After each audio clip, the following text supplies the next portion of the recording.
Right welcome back to Big TV digital exclusive big breaking news చూస్తున్నాం. హైదరాబాద్ లోకి వెలుగులోకి వచ్చిన చిట్టీల వ్యాపారం దాదాపు 100 కోట్ల రూపాయలు కూడా ఎత్తేసి పడగెత్తిన తర్వాత వ్యాపారి పరారయ్యారు. ఎస్, హైదరాబాద్ లో లేట్ గా అయినా వెలుగులోకి వచ్చింది. దాదాపు 100 కోట్లతో బిచానా ఎత్తేశాడు పుల్లయ్య. అమీర్పేటలోని పుల్లయ్య ఇంటికి బాధితులందరూ ఒకటేసారి వెళ్ళగా ఇది బయటపడింది. ఎస్, భారీ స్థాయిలో దాదాపు 150 రకాల చిట్టీలు వ్యాపారం చేసే ఈయన బాధితులందరూ కూలీలు ఇంకా మధ్య తరగతి వాళ్ళే అని కూడా చెప్పుకొచ్చారు. ఎందుకంటే కూలీలు ఇంకా మధ్య తరగతి వాళ్ళు ఎక్కడా చెప్పుకోలేరని చెప్పి చాలా మందిని టార్గెట్ చేసి దాదాపు 100 కోట్లతో కూడా చిట్టి వ్యాపారం బోల్తా కొట్టిందని చెప్పుకోవచ్చు. ఇప్పుడు పుల్లయ్య దగ్గర చిట్టీలు వేసిన పోలీసులు కూడా ఉన్నారు. అయితే సిసిఎస్ లో పోలీసులకు 100 మందికి పైగా ఫిర్యాదు చేయడంతో ఈ కేసు అనేది బయటకు వచ్చింది. ఈ ఘటన పైన పోలీసులు తీవ్ర స్థాయిలో దర్యాప్తు చేస్తున్నారు, లోతైన ఇన్వెస్టిగేషన్ కూడా చేస్తున్నారని చెప్పుకోవచ్చు. దాదాపు 18 ఏళ్ల కిందట అమీర్పేటకు వచ్చిన పుల్లయ్య సొంతూరు అనంతపురం జిల్లాగా అంటే తాడిపత్రి పుల్లయ్య సొంతూరుగా కూడా పోలీసులు ఇప్పటికే నిర్ధారించారు. అంతేకాకుండా తాడిపత్రి నుంచి వచ్చి అమీర్పేటలో గత 18 ఏళ్లుగా ఇక్కడే నివాసం ఉంటూ చిన్న పెద్ద వ్యాపారాలు చేసుకుంటూ ఏకంగా 100 కోట్లతో చిట్టీలు అందరి దగ్గర అంటే మధ్యతరగతి ఇంకా కూలీల దగ్గర చిన్న చిన్న డబ్బులు చిట్టీలు ఆశ చూపించి దాదాపు 100 కోట్ల చిట్టి వ్యాపారం చేసిన తర్వాత పరారైపోయాడు ఈ పుల్లయ్య ఎవరు ఏంటి, అసలు దీని గురించి పూర్తి సమాచారం ఏంటి అన్న దానిపైన పూర్తి సమాచారం మా ప్రతినిధి శ్రావణి అందిస్తారు. నగరంలోని అమీర్పేట్లో ఈఎస్ఐలో అయితే చిట్టీల పేరుతో భారీగా స్కామ్ అయితే జరిగింది. దాదాపుగా 120 కోట్ల రూపాయల స్కామ్ చిట్టీల పేరుతోటి దాదాపుగా 500 మంది దగ్గర డబ్బులు కట్టించుకున్న వ్యక్తి సడన్గా 120 కోట్లని తీసుకొని వెళ్ళిపోవడం అయితే జరిగింది. ఇక్కడ విక్టిమ్స్ అయితే వచ్చి భారీ ఎత్తున ఆందోళన చేస్తున్నారు. సో అసలు అతనికి ఎలా పరిచయం, వీళ్ళు ఏ విధంగా అనేది డబ్బులు ఇచ్చారన్న విషయాలు కూడా మనం వారిని అడిగి తెలుసుకుందాం. సార్, మీరు చెప్పండి, అసలు మీకు అతను ఎలా పరిచయం, మీరు అతనికి ఏ విధంగా డబ్బులు ఇచ్చారు? మేడం, నా పేరు ఈశ్వర్, నేను కూడా ఇక్కడే ఉంటా, పక్కనే గుడిసెల్లోనే. మాకు ఆయన 25 సంవత్సరాల నుంచి తెలుసు. ఆయన మాకు చిన్నగా చిట్టీలు వేస్తే మేము ₹1,00,000 అట్లా వేసుకుంటుండి, ఇప్పుడేమో బాగా వేరే కాడ మా వాళ్ళతో 10 లక్షలు అట్లా వేసుకొని పెద్ద కొంచెం చేసుకుంటే పని ఎక్కువ కట్టుకుంటూ అట్లా చేసినాము. ఈయన మాకు బాగా నమ్మకస్తుడు, మాకు 25 సంవత్సరాల నుంచి ఉన్నాడు, ఇక్కడే ఉన్నాము. వాళ్ళు కూడా మాకు పరిచయము, బాగా క్లోజ్ ఉంటుంది.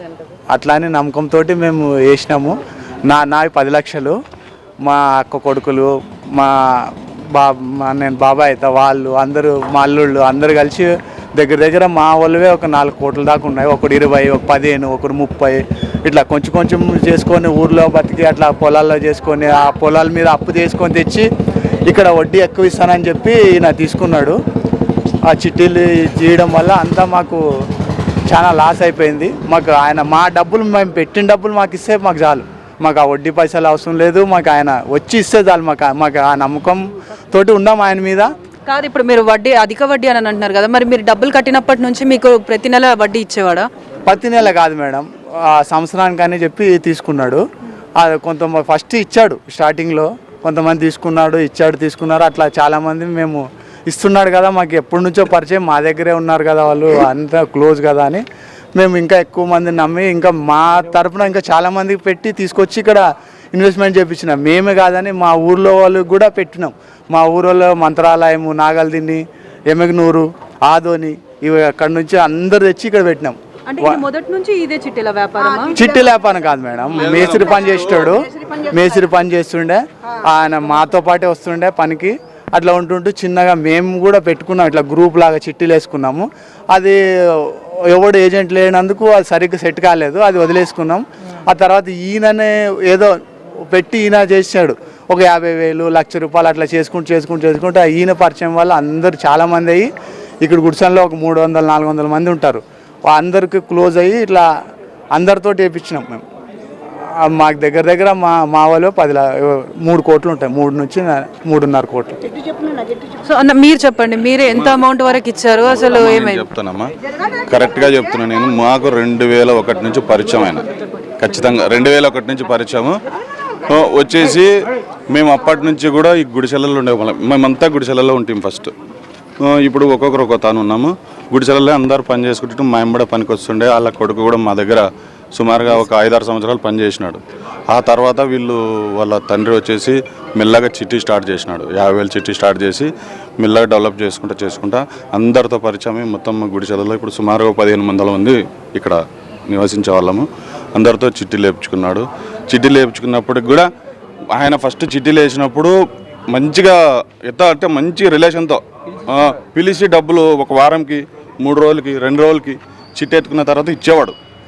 ఈ నమ్మకంతో మొత్తం మేడం ఇక్కడ హైదరాబాద్లో సుమారుగా మా డిస్టిక్ వాళ్ళే హైటెక్ సిటీలో కావచ్చు, మియాపూర్లో కావచ్చు, ఇంకెక్కడైనా కావచ్చు, చాలామంది అంటే చాలామంది సుమారుగా ఒక 2000 మంది వేసినారంట మేడం. మనకు తెలిసిందైతే నాకు తెలిసింది 1200 మంది, 2000 మంది, 3000 మంది అంటున్నారు. ఇప్పుడు ఎంతవరకు స్ప్రెడ్ అయిందో మనకు తెలియదు. పెద్ద మొత్తంలో చిట్టీలు వేస్తున్నారు ఈయన కాడ. అయితే మేడం దీనికి ఏంటంటే చిట్టీలు ఈయన కాడ వేయడం వల్ల పాటలు ఎక్కువ పోతున్నాయని ఒక ఆశ జనాలకు. పాట ఎక్కువ పోతుంటే కొంచెం కమిషన్ వస్తుంది, డబ్బులు ఎక్కువ వస్తుంది అని చెప్పి అందరు కూడా కడుతున్నారు. పాట ఎక్కువ జరుగుతుంది, ఇట్లా రొటేషన్ మీద జరుగుతుంది. అయితే చిట్టీలు కొంతమంది ఫస్ట్ ఎత్తుకున్నారు, తీసుకున్నారు, మళ్ళీ వేసినారు. 2-3 సార్లు టర్నోవర్ చేసుకున్నాం మేమంతా కూడా. ఇక్కడ ఉన్న వాళ్ళు అంతా కావచ్చు, అందరు కూడా టర్నోవర్ చేసుకున్నాము. 2-3 సార్లు తీసుకున్నాము. ఆ తీసుకున్న తర్వాత ఫస్ట్ తీసుకున్నప్పుడు తక్కువ మొత్తం, ఇప్పుడు ఎక్కువ ఇచ్చినాం. బయట అప్పులు తెచ్చుకొని కూడా ఈయన దగ్గర చిట్టీలు వేసినాం. నేను కాంట్రాక్ట్ని నా దగ్గర పని చేసినారు. ఈ ఇల్లు కట్టింది కూడా నేనే, ఆయన గుర్తులే ఇల్లు కూడా నేనే కట్టినా. ఈయన దగ్గర మంచిగా ఇస్తున్నాడు కదా, తీసుకుంటున్నాం కదా అని చెప్పి ప్రతి ఒక్కరు కూడా నా దగ్గర మేడం 50 మంది పని చేస్తారు. ప్రతి ఒక్కరు కూడా ఎలక్ట్రీషియన్ కావచ్చు, ప్లంబింగ్ కావచ్చు, పెయింటింగ్ వాళ్ళు కావచ్చు, ప్రతి ఒక్కరితో కూడా చిట్టీలు వేయించినాం మేము. మాది కాదని, మాది 20 లక్షలు ఉంది. మాతో పాటు ఇంకా మాతో చెప్పినాడు కదా మా వాడు 3 కోట్లు 4 కోట్లు దగ్గర ఉంది. సో అంటే ఇప్పుడు అతని ఇంట్లో ఉన్నాడా, మీరు మేడం ఏ విధంగా తెలుసుకున్నారు మీరు అసలు? మేడం అయితే సండే సాయంత్రం 6 గంటల నుంచి ఆయన ఫోన్ స్విచ్ ఆఫ్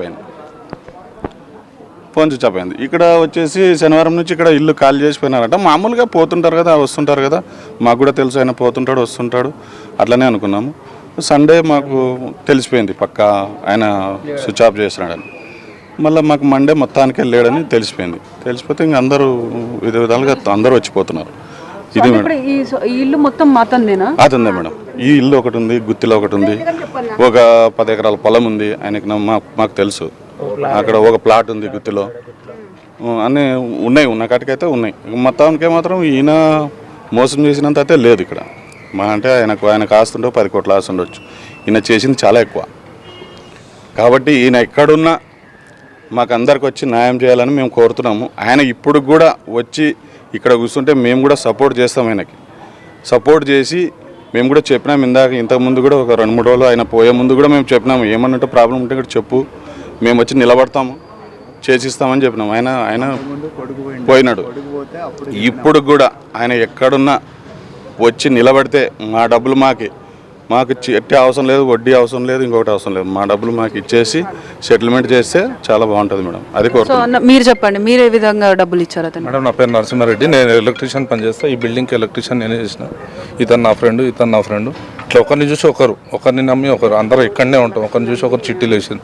ఈయన మనోడే కదా, ఈయన మనోడు. ఇప్పుడు నేను నాది 10 లక్షల చిట్టి అయిపోయి జనవరిలో అయిపోయింది. 2 months అయింది, ఇంతవరకు ఇవ్వలేదు. మళ్ళీ ఇంకో సెప్టెంబర్లో 15 లక్షలు చిట్టి వేసిన, దాన్ని 4 కిస్తీలు కట్టిన, అవి 2 లక్షలు, మొత్తం 12 లక్షలు రావాలా. పనికి సంబంధించిన పైసలు కూడా 30,000 రావాలా. సో అంటే మరి మీకు అడిగిన ప్రతిసారి ఆయన చెప్పే సమాధానం ఏంటి? ఈ నెల ఇస్తా, ఈ రోజు ఇస్తా, ఆ రోజు ఇస్తా, రేపు ఇస్తా, మాపిస్తా అని ఆపుతూ వచ్చిండు. నిన్న బుక్లో ఎంట్రీ చేసినాం, 380 మంది రాసినాం. ఈరోజు 50 మంది ఎంట్రీ అయ్యారు. రఫ్ క్యాల్కులేషన్ 119 కోట్లు అయింది. ఇతని క్లయింట్స్ బెంగళూరులో ఉన్నారు, మలేషియాలో ఉన్నారు, సింగపూర్లో ఉన్నారు, ఆస్ట్రేలియాలో ఉన్నారు, యూఎస్లో ఉన్నారు, మంత్రాలయంలో ఉన్నారు, హైటెక్ సిటీలో ఉన్నారు, లింగంపల్లిలో ఉన్నారు, హౌసింగ్ బోర్డులో ఉన్నారు, సనత్ నగర్లో ఉన్నారు. ఇక్కడ అందరు చిన్న సెల్ఫ్ ఎంప్లాయిడే మేడం. ఇక్కడ గుడిసెలకే దాదాపు ఒక 12-15 కోట్లు ఇవ్వాలి. అందరూ ఈ స్క్రాప్ పని చేసుకునేటోళ్ళు, ఎలక్ట్రీషియన్ పని చేసేవాళ్ళు, టాపీ పని చేసేటోళ్ళు, సెంటరింగ్ పని చేసేవాళ్ళు, వాళ్ళకే 12-15 కోట్లు ఇవ్వాలి ఇక్కడ ఉన్న వాళ్ళకే.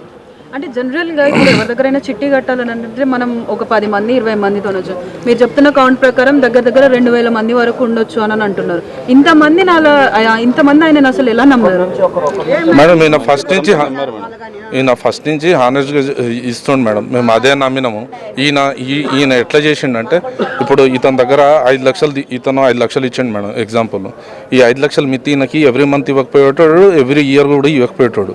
ఆ 2 ఇంట్రెస్ట్కి ఏదైతే 10,000 వస్తుందో, బాబు నీకు ఇంకో ఇంకో 10,000 వేసుకో, ఇంకో 5 లక్షల చిట్టి వేసుకోవచ్చు నువ్వే అని అట్లా ఆశ చూపి అక్కడిదక్కడనే రీసైకిల్గా అక్కడిదక్కడనే అతను డబ్బులు ఇవ్వకపోయేటాడు, ఇతను తీసుకోకపోయేటాడు.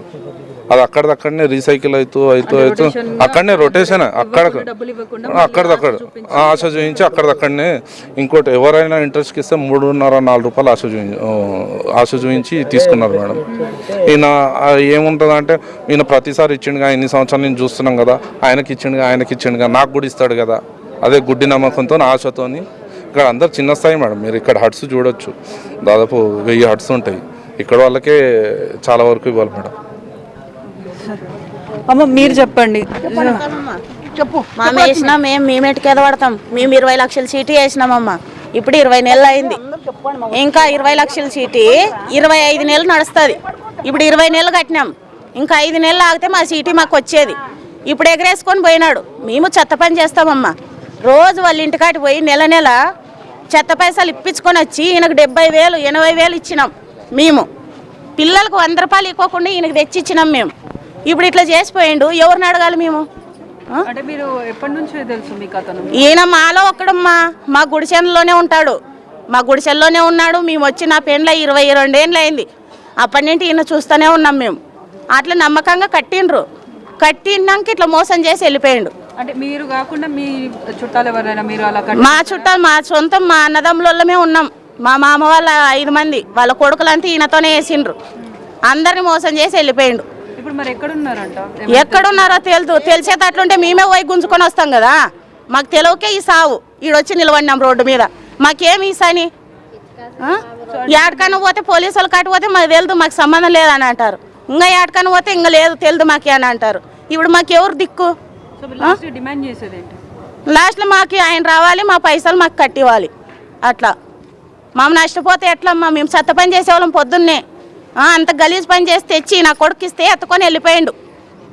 రూపాయి కూడబెట్టి మా పిల్లలకు 1 రూపాయి ఇవ్వం. మేము నమ్మి ఎన్ని పైసలు ఇచ్చినాం? అట్లా చేసి వెళ్ళిపోయిండు. అందరు చాలా మంది పోసిపోయిండ్రు అమ్మ. చాలా మంది మా గుడిసెలు 500 గుడిసెలు ఏమో ఉన్నాయి. దాంట్లో సగానికి సగం వేసిండ్రు ఈయనకాడే. ఇంకా ఊర్ల సైడ్ వాళ్ళు వేసిండ్రంట, ఇక్కడ వేసిండ్రంట. దెండికి ఇప్పుడు తేలినాయి అన్నీ. సో చూస్తున్నారు కదా, అంటే ఇక్కడ ఎవరైతే డైలీ లేబర్గా వర్క్ చేసే వాళ్ళు ఉంటారో వాళ్ళు ప్రతి ఒక్కరు కూడా రూపాయిని కూడబెట్టుకొని మాకు ఫ్యూచర్లో దేనికైనా ఉపయోగపడతాయి అన్న ఒక ఉద్దేశంతో తెలిసిన వ్యక్తి అని చెప్పి ఇతని దగ్గర చిట్టీలు వేయడం, అదేవిధంగా వాళ్ళు కాకుండా వాళ్ళ ఇంట్లో ఉన్న వాళ్ళు కానీ వాళ్ళ చుట్టాలు కానీ వాళ్ళతో పాటు కూడా వేపించిన చిట్టి డబ్బులు ఏవైతే ఉన్నాయో అవన్నీ కూడా దాదాపు 120 కోట్లని. అంటే ఇక్కడ మన తెలంగాణలోనే కాకుండా హైదరాబాదే కాకుండా చుట్టుపక్కల మలేషియా ఆ కంట్రీస్లో కూడా వాళ్ళు కొంతమంది ఉన్నారు విక్టిమ్స్. వాళ్ళు కూడా ఇతని దగ్గర చిట్టీలు అయితే వేయడం జరిగింది. దాదాపుగా ఇతను 120 కోట్లను అయితే తీసుకొని 3 రోజుల క్రితం నుంచి అయితే కనిపించడం లేదు. డబ్బులన్నీ తీసుకొని వెళ్ళిపోయారు. మా డబ్బుల్ని మాకు తిరిగి ఇచ్చేస్తే చాలు, మేము మళ్ళీ అతన్ని నార్మల్గానే చూస్తాము, మాకు అతని పైన ఎలాంటి ద్వేషాలు ఏమీ లేవు, మాకు మా డబ్బులు ఇస్తే చాలు అని మాత్రం ఇక్కడ ఉన్న వాళ్ళు తెలుపుతున్నారు. కెమెరామెన్ వంశీతో శ్రావణి, బిగ్ టీవీ, హైదరాబాద్. మొదట్లోన ఆయన కూడా అందరూ పైసలు చీటీలు వేసిన తర్వాత ధనధనమని చీటీలు లేపబడితేనే పైసలు ఇచ్చిండు. ఇచ్చి తర్వాత అందరితో నమ్మకంగా ఉన్నాడు. నమ్మకంగా ఉంటే సర్లే బాగా వస్తున్నారు డబ్బులు అని చెప్పి మేము కష్టపడి పనులు చేసుకొని ఆయన దగ్గర చీటీలు వేసినాం. చీటీలు వేసి బాగా ఎక్కువ ఇప్పుడు ఈ రోజు ఈ నెల 1 లక్ష రూపాయలు వేస్తే రేపు నెల 2 లక్షలు దాకా వేసినాం. అట్లా 2 లక్షలు వేసే వాళ్ళు 5 లక్షలు వేసినారు. డబ్బులు బాగా మనతో పొదుపు అవుతాయి కదా, మనకి ఏదైనా ఊర్లో ఇల్లు కట్టుకోవచ్చు, ఏదో చేసుకోవచ్చు, పిల్లల్ని చదివించుకోవచ్చు అని ఆశ. అలా బాగా ఆయన దగ్గర పొదుపు చేసుకొని మొత్తం డబ్బులన్నీ ఆయన దగ్గర ఇంట్రెస్ట్ కూడా ఇచ్చేవాడు. ఎందుకనల్లా ఇప్పుడు మేము 5 లక్షలు జమ అయింది అనుకో, 5 మందిలో 15 3 రూపాయలు ఇంట్రెస్ట్ లేక డబ్బులు కట్టించినాడు. ఒక ఆయన కూడా అనకూడదు, అట్లా కూడా కట్టించితే అట్లా సర్లే అని చెప్పి మేము నమ్మి ఆయన దగ్గర కూడా పొదుపు చేసినాం డబ్బులు. ఆ పొదుపు చేస్తే ఇంకా లాస్ట్కి అన్ని దగ్గర అయిన తర్వాత మళ్ళీ ఆయన ఏం అనుకున్నాడో ఏం లేదో మొత్తం డబ్బులన్నీ తీసుకొని పరారైనాడు. నా పేరు జయన్న. మేము 25 సంవత్సరాలు ఉండబట్టి 20 సంవత్సరాల నుండి ఎత్తున్నాం. చెత్తబండే సార్, చెత్తబండే అందరూ చెత్తబండే సార్. మాది 5 లక్షల లీటర్లు తక్కువలే, మాది తక్కువ. మా బామారులది ఎక్కువ ఉన్నాయి. పుల్లన్న అంటాము. అందరికీ నమస్కారం. మేము మంత్రాల నుంచి వచ్చాము. మేము గత 5 సంవత్సరాల నుంచి చీట్లు వేస్తున్నాము. ఫస్ట్ 1,00,000 నుంచి స్టార్ట్ చేసాము. 25 లక్షల దాకా చీట్లు వేసాము. మామూలు ఇచ్చిపుచ్చుకున్నలు బాగున్నాయి. ఏమైందో మధ్యలోనే ఒక 6 నెలల నుంచి ఈ నెల ఎందుకు, నెక్స్ట్ నెల ఎత్తుకోండి, ఆ నెల ఎత్తుకోండి అని చెప్పారు. అట్లా చీటీలు కూడా ఇచ్చారు. వీళ్ళు ఏమన్నారంటే ఈ నెల ఎందుకు ఎక్కువ పోతుంది, ఈ నెల ఎక్కువ పోతుంది, వద్దులే నెక్స్ట్ మందులు వేసుకొని అని చెప్పారు. చూస్తున్నారు. అట్లే చెప్పి వద్దులే నెక్స్ట్ నెల ఎత్తుకుంటే బాగుంటుంది, ఎక్కువ వస్తుంది అమౌంట్ ఎందుకు రిస్క్ అని ఇట్లా చేసి లాస్ట్కి ఫ్రోజర్ చేశారు. మాకు 2-3 రోజులు తెలిసింది. అంతా వాళ్ళు మా చుట్టుపక్కల అంతా వాళ్ళు దగ్గర 5-6 కోట్లు చీట్లు వేసాము. అందరు లాస్ అయినాము. ఏమైనా కొంచెం ప్రభుత్వం దగ్గరికి వెళ్ళి ఏమైనా సహకరించాలని కోరుతున్నాం. మంత్రాలయం నుంచి వచ్చాము. 5 సంవత్సరాల నుంచి చీటీలు వేస్తున్నాము. ఎలా తెలుసు అంటే మా ఫ్రెండ్స్ అంతా, మా చుట్టుపక్కల మా రిలేషన్స్ అంతా ఇక్కడ పనిచేస్తారు. కాఫీ మేస్త్రి వాళ్ళు. అంటే మా మంత్రాలయం నుంచి దగ్గర వచ్చి 10 కోట్ల దాకా, మా మంత్రాలయం మా చుట్టుపక్కల నుంచి ఒక 20 కోట్ల దాకా లాస్ అయ్యారు. మాకు వచ్చేసి 15 లక్షల రూపాయలు రావాలి. 15 లక్షలు రావాలి. థ్యాంక్ యూ అన్న. నా పేరు నరసింహారెడ్డి అన్న. నేను ఎలక్ట్రీషియన్ పని చేస్తా. నేను 10 లక్షల రూపాయలు చిట్టి వేసిన. 10 లక్షల చిట్టి అయిపోయి కూడా జనవరిలో అయిపోయింది. ఇంత 2 నెలలు అయింది, ఇంతవరకు ఇవ్వలేదు. ఇంకో చిట్టి కూడా స్టార్ట్ చేసిన. దాన్ని కూడా సెప్టెంబర్లో స్టార్ట్ చేసినాం. 15 లక్షల చిట్టి స్టార్ట్ చేసిండు. దాన్ని కూడా ఒక 4 నెలలు కిస్తీ కట్టిన. దాదాపు నాకు 12 లక్షల రూపాయలు కావాలా. నాకు ఈయన దాదాపు 15-20 సంవత్సరాల నుంచి పరిచయము. ఈ బిల్డింగ్కి ఎలక్ట్రీషియన్ పని కూడా నేనే చేసింది. నేను ఈయన దగ్గర 2019-18 నుంచి నేను చిట్టీలు వేస్తున్నాను. ఇక్కడ దాదాపు నిన్న 380 మంది పేర్లు రాపించినాం. నిన్న ఒక్కరోజే. ఈరోజు 50 మంది దాకా రాసిర్రు. దాదాపు రఫ్గా లెక్కేస్తే 119 కోట్లు లెక్క వచ్చింది. అది పోలీస్ కంప్లైంట్ చేసినాము. సిఐ దగ్గర కూడా పోయినాము. సిఐ గారు ఏమన్నారంటే 1 కోటి రూపాయల పరిధిలోపు అయితేనే మేము దాన్ని విచారించగలుగుతాము, ఏదైనా చేయగలుగుతాము. ఆ 1 కోటి రూపాయల పైన ఏదైనా ఉంటే మీరు సిసిఎస్ పోలీస్ స్టేషన్లో పోయి కంప్లైంట్ ఇవ్వాలి అని అన్నారు. ఫస్ట్ ఏమో మధ్యాహ్నం పోలీసులు కంప్లైంట్ వస్తే పోలీసులు వచ్చి మీరు కంప్లైంట్ ఇవ్వండి తీసుకుంటామని అన్నారు. తీరా రాత్రి పోయేసరికి ఈ విషయం చెప్పారు. నిన్న రాత్రే చెప్పారు సిఏ గారు సిసిఎస్లో పోయి ఇవ్వమని. ఈరోజు ఇద్దామని అనుకుంటున్నాము. మీ ప్రత్యేకించి నేను మీడియా ప్రతినిధులను కోరుకునేది ఏంటంటే కొద్దిగా ప్రతి ఒక్కరికి వీళ్ళు చేసిన అన్యాయాన్ని అందరికీ తెలియజేయాల్సిందిగా నేను కోరుతున్నా. మాకు 10 లక్షలు ఇవ్వాలి సార్. మా చెత్త బండి కొట్టుకొని ఎట్లా రూపాయి జమ చేసుకొని ఇస్తామని ఇట్లా వెళ్ళిపోయాను. ఈ నెల రావాలమ్మా, రావాలి. 10 లక్షలు చీటీ. నేను ఏదో రూపాయి చెత్తబండి కొట్టుకుంటాం. మేమంతా రిక్షా కార్మికులే. వీళ్ళంతా మేము ఏదో రూపాయి కూడి పెట్టుకొని ఇంటికి 100 రూపాయలు ఇస్తావన్నీ కలెక్షన్ చేసుకొని ఈయన దగ్గర పెడితే ఈయన 15 లక్షలు నాకు రావాలా. వచ్చే నెల నాకు పైసలు నా మొత్తం రావాలా. ఇస్తాను తమ్ముడు, ఫోన్ చేస్తే ఇస్తా తమ్ముడు, రేపు తీసుకో, ఎల్లుండి తీసుకో, వారం తర్వాత తీసుకో అని తర్వాత మొత్తం బోర్డు తిప్పేసినాడు. ఇప్పుడు 15 లక్షలు రావాలా. నా నుంచి నా ఫ్రెండ్స్ చాలా మంది వేసినారు. వాళ్ళందరికీ ఏం సమాధానం చెప్పాలి? నా మళ్ళీ నేను వాళ్ళకి రిటర్న్ కట్టాలంటే నేను ఏడికించి కట్టాలి. నా దగ్గర ప్రూఫ్లన్నీ ఉన్నాయి. నెల కట్టినట్టు వాళ్ళకి, నెల కంటే ముందే తెచ్చి కట్టిన వాళ్ళకి 2 గంటలకు లేచిపోతాం. మేము ఇంటింటికి వెళ్ళి చెత్త తీసుకొని బతుకుతాం. మేము మా చెత్తోళ్ళనే ఇంత అన్యాయం చేసిపోయినాడు. మేము ఎవరిని అడగాలి ఇప్పుడు? మరి మా బాధ ఎవరు చూసేది? మేము ఇప్పుడు 10 సంవత్సరాల నుండి కడుతున్నాం. 5 సంవత్సరాల నుండి కడుతున్నాము. అసలు ఒకరికి కాకుంటే ఒకరికి తెలియదు. మేము ఇప్పుడు మొగలు లేడు, నా మూడు చచ్చిపోయినాడు. ఆ పిల్లలకి పెళ్లి చేయాలని పెట్టుకున్నాం. మేము ఇప్పుడు ఎవరిని అడగాల? పిల్లలు ఉన్నారు. ఇది అంత మందికి ఇవ్వాల, అందరికి చెప్పు. నువ్వు కానీ చెప్పు. సార్ మేము కానీ మాకు ఇస్తారని తీసుకున్నాడు. 5 నెలలు మా చీటీ ఎత్తుకొని కానీ ఇలా మా చీటీ. ఇప్పుడు నాకు చిల్లికి పెళ్లి చేయాలని నేను ఎవరికి చెప్పుకోవాలి? నా బాధ. నాకు 4 లక్షలు ఇవ్వాలి. పని చేసి ఇళ్ళలో పని చేసి కష్టపడి తినక దాచిపెట్టుకొని మూసిపెట్టుకొని ఆయనకి ఇచ్చి మోసపోయినా. మళ్ళీ ఇప్పుడు ఎవరు ఇచ్చేది మాకు ఇవన్నీ డబ్బులు? 5 నెలలు అయిపోయి నా చీటీ అయిపోయి డబ్బులు ఇలా నాకు ఇస్తాను అనుకుంటే ఇలా మళ్ళీ 5 నెలలు చీటీ వేసిన 2 లక్షలది. అది ఇలా మళ్ళీ వేసిన నేను. ఇప్పుడు మరి ఎవరు ఇచ్చేది నాకు? బాధ్యత ఎవరు? నాకు 4 లక్షలు రాళ్ళు. వీళ్ళకి 5 లక్షలు రాళ్ళు, వీళ్ళకి 5 లక్షలు రాళ్ళు, వీళ్ళకి 10 లక్షలు రాళ్ళు. 19 నెలలు కట్టినా ఇప్పుడు 3వ నెలలో రావాలి నాకు. మళ్ళీ 1 లక్ష రూపాయలు కూడా అయిపోయింది. 6 లక్షలు రాళ్ళు నాకు. 6 లక్షలు ఇప్పుడు 19 నెలలు పూర్తి చేసిన. ఇప్పుడు 3వ నెల ఇస్తున్నాడు. మన పాపకి మ్యారేజ్ అయింది. పైసలు అడిగినా లేడు. మనం 2 లక్షలు అప్పు కోసుకున్నాం. ఊర్లో ఎక్కడికి కట్టాలి మేము? మొత్తం అయిపోయింది కట్టేసినాను పూర్తి చేతికి రావాలి ఇప్పుడు 3వ నెల 6 లక్షలు రాలి నాకు వీళ్ళు ఏదో గుర్తు అంటారు గుర్తు అంటారు 1,00,000 రూపాయలు ఎవరు మాకెట్లు మామూలు వాళ్ళ బతికేకి వచ్చి మా బతికేకి వచ్చినాము అట్లా అలవాటు 15 నుండి తెలుసు 15 ఏళ్ళ నుండి మాకు